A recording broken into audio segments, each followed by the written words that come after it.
नमस्कार मित्रांनो, ऐकावे ते नव्वलच. चक्क भूतावर गुन्हा दाखल. पाकिस्तानातील या घटनेने सर्वच चकावले. नेमकी प्रकरण काय आहेत? काय आहे ही बातमी? आपण सविस्तर या चॅनलवरती बघणार आहोत.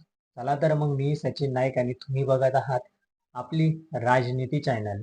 जगभरात गुन्हेगारीच्या अनेक विचित्र घटना आपण ऐकत असतो.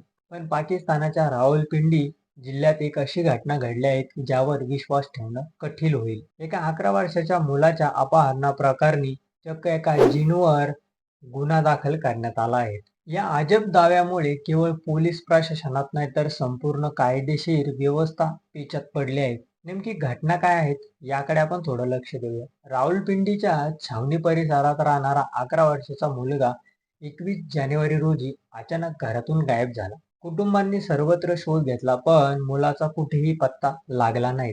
10 दिवस उलटून गेल्यानंतर मुलगा न परतल्याने हताश झालेल्या वडिलांनी अखेर तक्षशिला पोलीस ठाणे गाठले. मात्र त्यांनी दिलेल्या तक्रार ऐकून पोलिसांच्या पायाखालची जमीनच सरकली. मुलाच्या वडिलांनी नोंदवलेल्या प्राथमिक माहिती अहवालात असा आरोप केला आहे की त्याच्या मुलाला कोणत्याही माणसाने नाही तर जीन म्हणून ओळखल्या जाणाऱ्या अलैंगिक शक्तीने पळून नेले आहेत. वडिलांच्या म्हणण्यानुसार या जीननी यापूर्वीही मुलाचे अनेकदा अपहरण केले होते.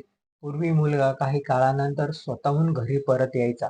यावेळी मात्र 10 दिवस उलटून गेले तरी तो परत न आल्याने वडिलांना अनौपचारिकपणे जीनविरुद्ध अपहरणाचा गुन्हा दाखल करण्यात यावा लागला. पाकिस्तानमध्ये अशा प्रकारे दावे होण्याची ही पहिलीच वेळ नाही. ARY न्यूज या वृत्तानुसार यापूर्वीही लाहोरमध्ये एका महिलेने आपल्या मुलांचा बेपत्ता होण्यामागचे जीनचा हात असल्याचं सांगत गुन्हा दाखल केला होता. हे प्रकरण इतके गाजले की लाहोर उच्च न्यायालयाच्या मुख्य न्यायाधीश आलिया नीलम या प्रकरणाच्या तपासासाठी चक्क विशेष तपासक SIT स्थापन करण्याचे आदेश दिले होते. पण धक्कादायक वास्तव काय आहे?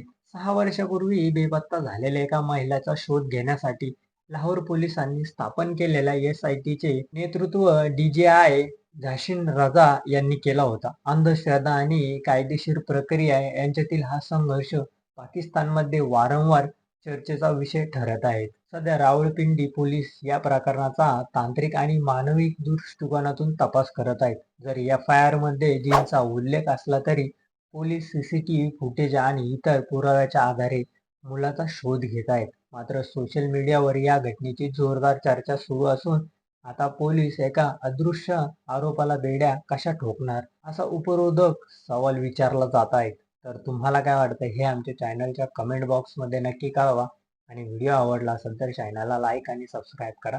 धन्यवाद.